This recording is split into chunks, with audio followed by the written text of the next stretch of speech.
Bismillahirrahmanirrahim. Assalamualaikum warahmatullahi wabarakatuh. Alhamdulillah. Tanpa terasa detik demi detik, menit demi jam demi jam, hari demi hari, kita lebih mendekati ke waktunya pulang. Entah pulang ke tanah air maupun pulang ke kuburan. Yang jelas saatnya kalau kita tiba dari saat dan maka mumpung kita masih ada kesempatan, mari perbanyak kami menuju kehidupan setelah kematian. Yang mungkin dan ini bagian dari akidah kita umat Islam, umat Muhammad SAW, bahwa ada kehidupan setelah kematian kita. Kita lanjutkan yang kita kita di Sayyid Abdullah Al-Haddad.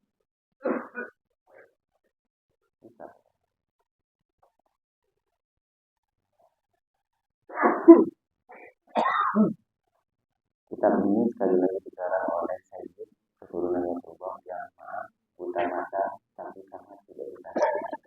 Di saat ketika banyak orang yang matanya tidak buta, tapi justru hatinya yang buta. Kehidupan pada saat itu, pada saat hidup, masa hidupnya Sayyid Abdullah Al-Haddad, itu mirip-mirip dengan kehidupan kita di Indonesia.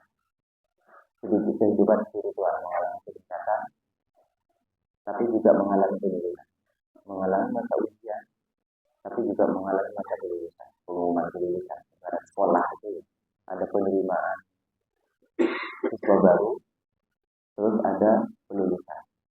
Itu seperti itu. Tiap tahun diputar ada Allah. Bahkan bukan hanya setiap tahun, tiap hari. Nah, tahun kita. Kemudian kalau dia mudah dulu kan. Jadi setiap hari Allah putar. Jadi ada pagi, ada siang, ada terus sampai datang hari.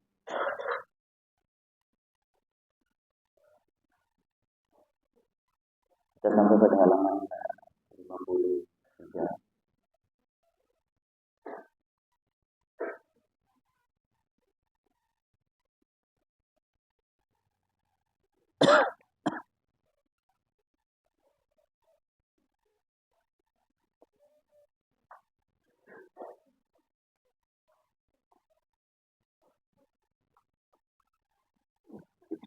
Fa'inna hamalat al-Quran. Orang-orang yang hamil Quran. Istilah hafal Quran itu sebenarnya bahasa Arabnya bukan hafid, tapi hamil. Cuma kadung-kadung kata hamil dalam bahasa Arab diambil oleh bahasa Indonesia menjadi ibu yang sedang bunting, isi bayi di dalam rahimnya, sehingga ngalah. Yang hafid itu diambil menjadi istilah orang yang hafal Quran. Ini hadis Nabi SAW. Asyaratu ummati, semulia-mulia umatku, hamalatul Quran, adalah orang yang hafal Quran. Artinya ada Al-Quran di sini. Ada Al-Quran di sini. Kalau Al-Quran di sininya, dia lancar membaca Al-Quran. Kayak memori berjalan, kayak HP. HP digitalkan lagi. Jadi jangan berbangga dia kalau ada bapak, ibu, anak ibu sudah hafal Quran hanya secara hafalan semata dari Al-Fatihah sampai anak nggak ada malam. Jangan dulu berbangga, jangan hanya memori saja. Bisa dipahami ya?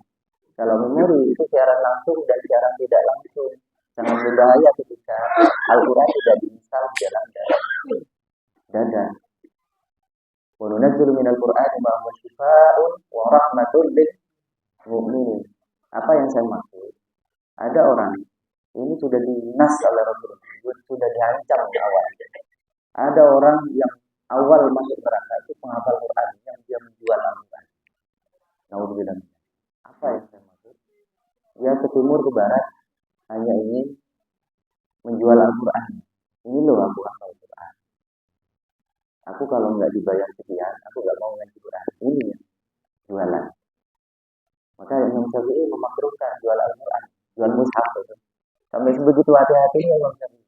Jualan Quran hukumnya Apa yang dimaksud? Quran ini bukan tulisannya, tapi bacaannya. Tapi mushaf pun berimplikasi di situ ada tulisan yang mulia. Coba maaf, ada beberapa di antara kita yang kurang memuliakan mushaf Al-Quran. Naruh Quran sembarangan. Kalau HP nggak apa-apa. Quran HP ketika Qurannya tidak ada tulisannya, tidak dimunculkan seperti ini. Ya, nggak apa-apa saya jelekkan. Cuma ketika saya buka Al-Quran lewat HP, maka HP itu statusnya berubah menjadi Al-Quran. Harus ini adabnya dipakai. Adabnya dipakai. Harus lebih tinggi dari surah, warubah, wujud. Jadi kalau orang kuno dulu, saya diajari waktu masih kecil, Qurannya cek sabak bisa Madura semua. Kan kadang dari satu dulu nanti taruh di sini. Nggak sopan nih, jadi pegang gitu. Ya, ini adab kesopanan. Ya, apalagi Quran ini ada salah satu metode yang paling efektif untuk menyantet orang, untuk nyihir yang paling cepat itu dengan nyihir Al-Quran, tukang santet ini. Ya, mau bilang itu dinas dalam Al-Quran yang nomor 2. Jadi praktek ilmu sesat pertama kali diajarkan Harith dan Marut dalam rangka membuat fitnah di muka ini. Tapi dia itu cara, aku ini fitnah loh, ujian betul. Kamu ikut, kamu masuk neraka, aku enggak. Karena mereka itu semuanya pasti masuk surga. Ada yang masuk neraka, tapi bukan disiksa. Panitia neraka, siapa itu? Malaikat Malik, panitianya itu, panitia penyiksa. Pasukannya banyak. Yang macam-macam jangan masuk malaikat. Gemut jadi zombie. Ya. Jadi panitia akhirat itu paling banyak dari malaikat. Panitia menyiksa itu malaikat Malik. Kalau nggak salah, kalau malaikat yang memimpin surga, yang menjaga surga, itu malaikat Ridwan. Apa semua ya Allah dulunya akidah telawang. Jadi kembali ke kitab Hamalatul Quran itu paling asyarafnya ummah. Tapi sekali lagi yang terinstal di sini hafalan lisannya, yang terinstal di sini juga dalam bentuk amalan. Inilah yang disabdakan oleh Sayyidatina Aisyah radhiyallahu anha ketika menggambarkan akhlaknya. Gambarkan sifli Rasulullah SAW. Gambarkan kepadaku akhlak Rasulullah. Apa sabda? Apa sabda Siti Aisyah sebagai istri tercinta yang menyaksikan suaminya perjalanan hidup perjuangan secara sempurna. Padahal kalau ada nggak enaknya hati, karena kita itu istri muda yang lawan juga sama suami. Beda dengan Siti Khadijah. Siti Khadijah sangat takzim kepada suami. Kalau Siti Aisyah ada nggak enaknya hati itu langsung. Jadi kalau pengen dibaca, kalau ingin cepat tengkar, cari istri yang cantik, istri yang muda, bapak-bapak. Insya Allah sering ditukari. Ya. Sama seperti Rasulullah SAW juga. Tapi ketika digambarkan betapa tingginya akhlak Rasulullah SAW, sederhana, Sayyidina Aisyah itu mengatakan, kana khuluquhul Quran. Nabi itu adalah Quran berjalan. Jadi pengejawantahan Al-Quran hidup. Al-Quran bilang begini, Rasulullah pasti bilang begitu. Ya, pasti bilang begini. Jadi nggak pakai tawar-tawar. Ketika Allah memerintahkan seperti ini, ya itu. Ketika Rasulullah membela agama, membela perintah Allah, nggak ada yang ikut satupun, beliau berangkat sendiri. Itu terjadi pada perang Ahzab kalau nggak salah. Dan terjadi pula pada perang Uhud. Nah, saya mau ceritain ini biar nggak terlalu berat-berat kajian kitabnya, mumpung teringat di memori. Pelajaran berharga dalam perang. Rasulullah itu cerdasnya orang, cerdasnya orang, meskipun beliau tidak pandai menilai, tapi strategi militer beliau punya. Ketika ada pasukan pendendam dari kafir Quraisy balas dendam kalah perang Badar, mereka kumpulkan seluruh kekuatan maksimal dari sisi militer, ibarat kata kalau ada bom nuklir saat itu dibawa juga, ya, untuk memerangi Madinah. Sedangkan Madinah saat itu damai-damai Jadi tidak menyiapkan diri untuk perang. Sehingga cerita begitu sudah intelnya Nabi itu lapor, ya Rasulullah, kita diserang. Siapa yang menyerang? Siapa lagi kalau bukan paman Abu Jahal, Abu Jahal sudah mati dalam perang Badar. Abu Lahab orang-orangnya. Terus Abu Sufyan saat itu belum mendapatkan hidayah. Ya, jadi memerangi Nabi. Pada akhirnya mendapatkan hidayah masuk Islam. Abu Sufyan itu certiknya orang juga. Strategi militernya dipakai. Nah, Nabi punya strategi perang kota. Mekah itu modelnya, Madinah kan kita sudah dari Madinah. Yang sudah dari Madinah. Itu di sekitaran itu di letter U. Madinah itu di letter U, dikunci gitu. Ini gunung. Jadi kalau mau masuk Madinah, mau nggak mau harus muter lewat utara. Kalau nggak mungkin naik gunung yang begitu tinggi. Bisa dipahami. Nah, jadi pasukan kafir Quraisy ini sudah hampir nyampe masuk kota Madinah. Apa kata Nabi? Ya sudah, kita kampanye di sini saja. Kita habis-habisan perang kota. Biasanya kalau perang kota, siapapun yang menyerang pasti kalah pada saat itu. Sekuat-kuatnya pasukan militer, ya tidak akan mampu mengatasi perang sipil. Contohnya perang Surabaya. Meskipun yang korbannya banyak, santri banyak yang kita kenal sebagai 10 November Hari Pahlawan.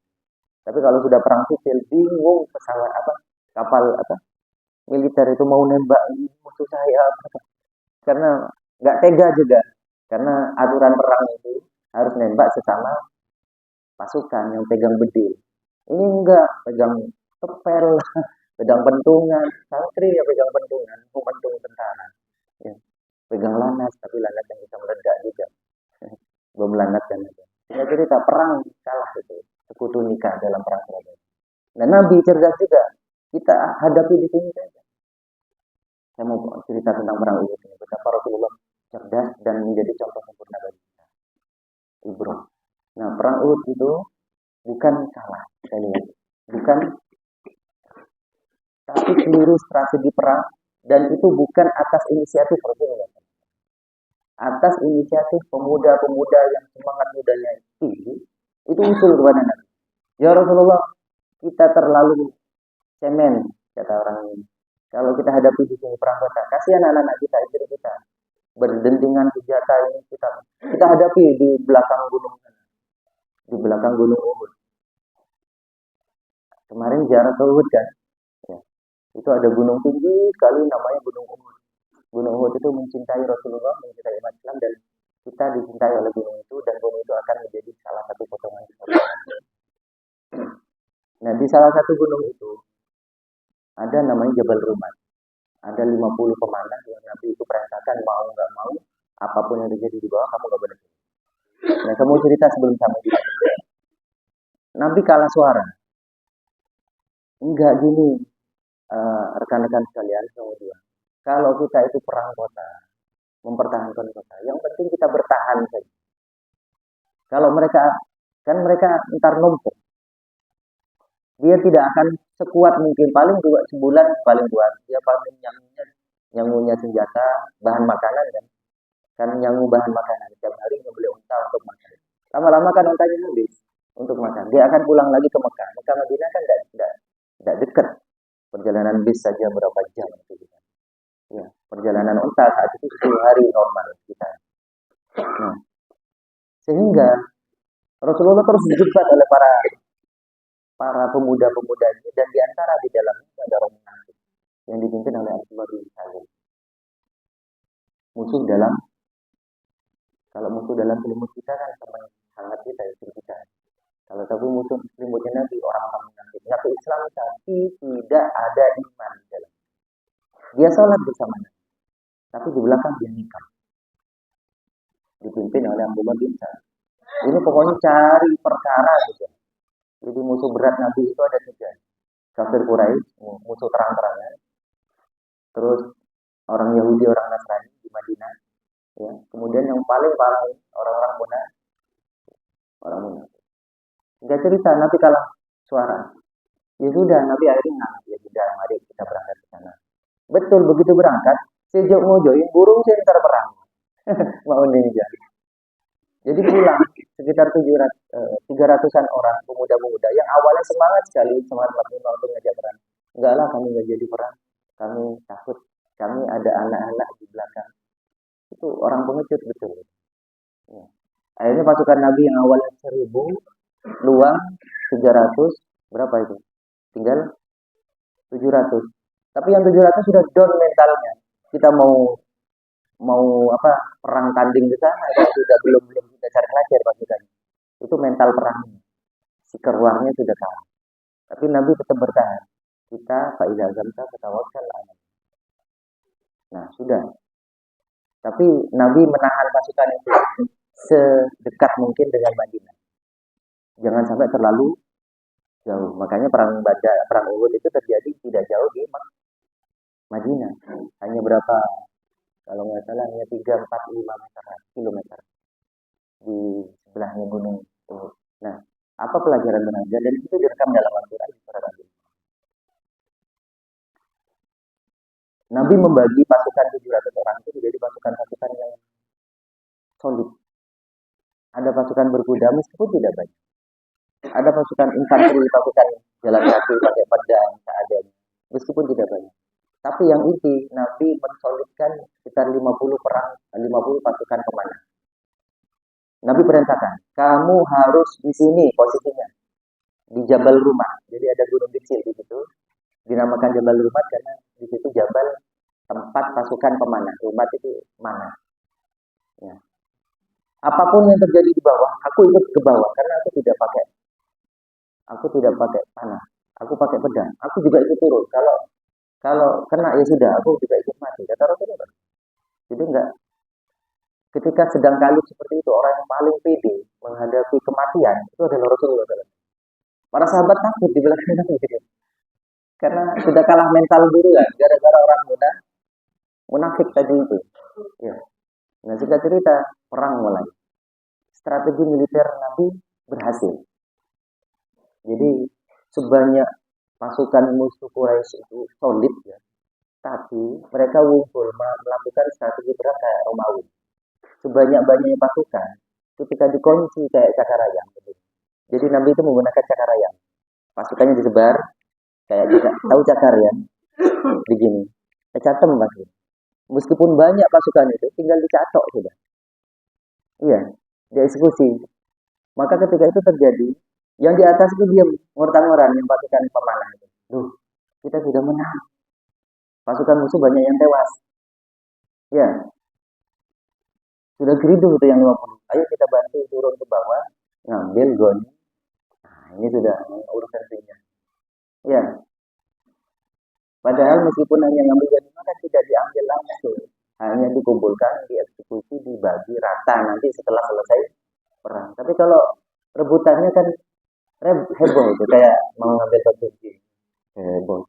Sering kun paling sebereng begitu paling lain tak kira ngambil tidak mungkin. Nah, singkat cerita, yang 50 itu terpecah. Komandan peletonnya itu tetap memerintahkan. Kamu ingat nggak apa kata Nabi? Kita tidak boleh turun apapun yang terjadi. Selesai perang baru kita ikut turun atas perintah Nabi. Kita tunggu perintah Nabi seperti apa. Ada 50 maksa turun. Nah, ada 40 maksa turun. Sudah ini selesai perang. Itu di bawah itu sudah dicakar semua ini. Jadi dicakar ayam. Ya. Sekuat-kuatnya pasukan musuh ketika dicakar ayam itu dikunci kayak gini. Ya, pasukan Romawi kan solid ya, tapi kayak kotak kayak tahu. Tahu kan meskipun ini kan Jepang. Ingat kan. Akhirnya sekitar 40 pasukan mana turun, tinggal 10 saja. Nah ini yang dilihat oleh Khalid bin Walid. Khalid bin Walid pasukan berkuda yang pandai membaca strategi perang. Tidak ada satupun perang yang dipimpin oleh beliau kecuali perang pemenang. Termasuk perang Uhud ini, kalau versi mereka. Kalau versi saya tetap pasukan Islam yang menang. Cuma ekopeng. Gara-gara tidak taat kepada perintah Rasul. Begitu melihat pasukan Jabal Rumah Charlajar sudah tidak ikut dengan perintah Nabi, pasukan Khalid bin Walid mundur. Pasukan berkudanya mundur, diputar oleh gunung rumah. dieksekusi yang 10, namanya tinggal dibunuh. Pasukan berkudanya sekitar 50 misalkan. Sebanyak-banyak panah kan berapa kali reload kan. Paling 1-2 kali nyasar nggak bisa kena. Yang 10 itu syahid semua. Termasuk komandan peleton. Ya. Gara-gara 40 itu yang disersi. Yang tidak ikut dengan instruksi. Ya. Setelah itu, apa yang terjadi? Cakar ayam yang dikonsentrasi oleh Nabi itu cara belajar, karena perang itu sifatnya kayak pisau, perang zaman dulu. Tajam ke depan, tumpul di belakang. Jadi kalau diserang di belakang, assalamualaikum gitu. Itulah kejadian horor berikut. Nabi sampai berduka. Gigi seri beliau, gigi yang depan, itu tanggal. Ada banyak sahabat yang menjadi tameng badan, termasuk Abbas, paman Nabi. Paman yang sangat dicintai oleh Rasulullah SAW. Nabi nangis melihat syahidnya Abbas bin Abdul Muthalib. Tahu kan? Kalau Abbas itu sahabatnya Nabi. Siapa Abbas? Paman. Paman Nabi tapi seusia, sepantaran. Saya review ke belakang kalau nggak tahu. Jadi Abdul Muthalib itu kakek Nabi. Nama dagingnya, nama suci itu Syaibah. Kenapa dinamakan Syaibah? Syaibah itu ubana. Syaibah bayi lahir rambutnya sudah ubana, sudah putih, bukan ubana, putih. Ya. Jadi kalau rambut kita memutih sebenarnya bersyukurlah. Karena kalau kita lahir rambutnya putih itu kita sudah tua sebelum waktu. Kan lebih baik kita awet tua daripada awet muda. Kalau awet tua kita seperti ini terus makin dewasa. Kalau awet muda kita TK terus. Ya, iya kan? Nah, kalau ngerti pasti senyum. Ya. Jadi lebih baik awet tua daripada awet muda.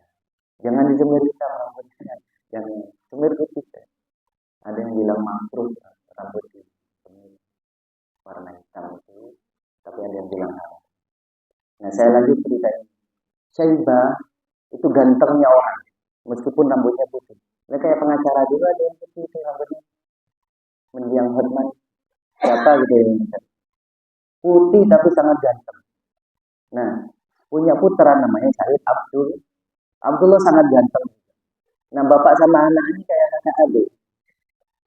Suatu ketika mereka berjalan berdua.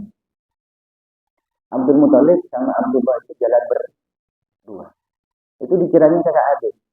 Ditanya oleh orang, wahai Sayyidina, Sayyidina manggil wahai penghulu kami, mau kemana engkau? Kami mau melamar dua perempuan pilihan.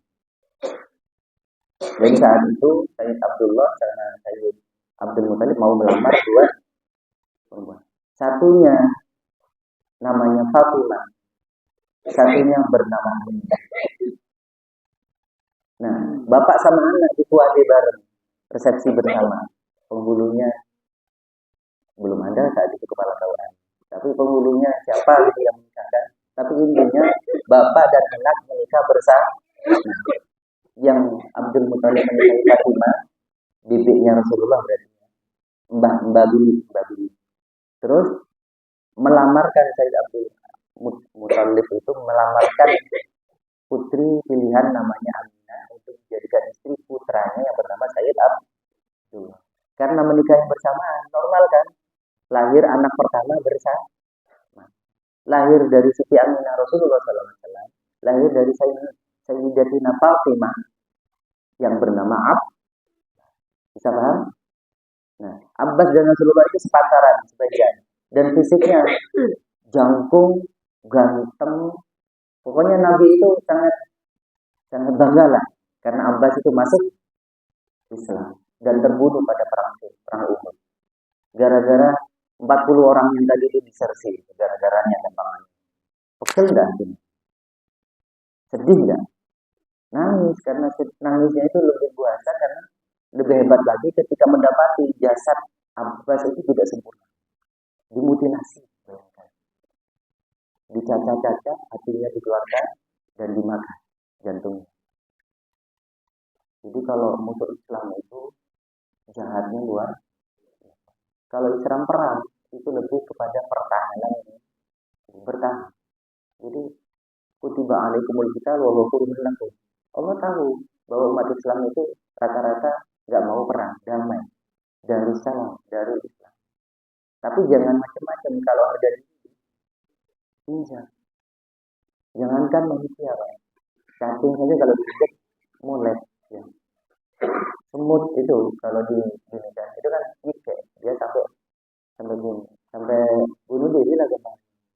Lebah, nah lebah itu kan sekali gigit kan mati. Itu harga diri tidak ada nilai. Kan ada cacangnya itu tunggu putih tolak gitu.